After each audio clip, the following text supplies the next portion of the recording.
Ito nga pala mga kababayan, ay gagawa tayo ngayon ng putchi ng kamote. Yan.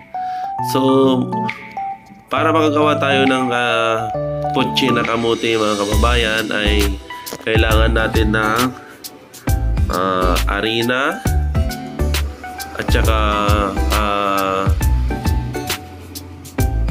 kailangan natin ng kamote na baging, yan, na kulay dilaw, at saka kailangan natin ng bread pan, at kailangan din natin ng tubig at saka mantika, yan, tsaka ito na rin kawali para makagawa tayo ng putchi. Yan, putchi na gawa ng kamuting baging. Yan mga kabayan. So panoorin natin kung paano gumawa ng putchi na kamote na baging. Yan. So subaybayan lang natin yung video na to para malaman natin kung ano yung paggawa ng putchi. Yan mga kababayan. So mikos-mikos muna. Yan, mikos-mikos lang para makabuo tayo ng shape ng putchi. Yan, ito na yung mga nagawa natin na putchi. Yan kunti pa lang. So marami pa tayong gagawin. Yan. So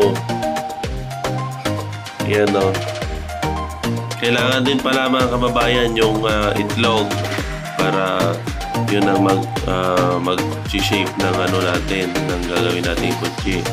At tubig na rin, na konti lang na tubig. Yan.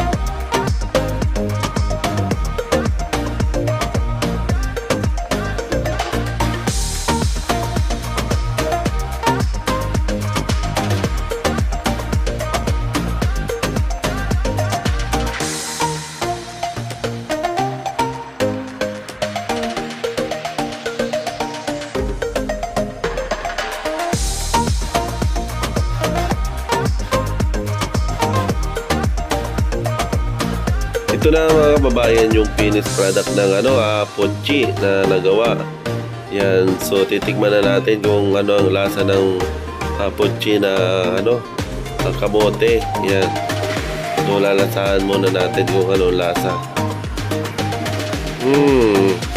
Yan sarap Wow.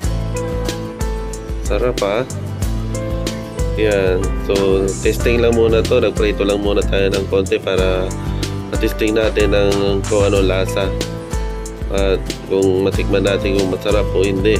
Yan.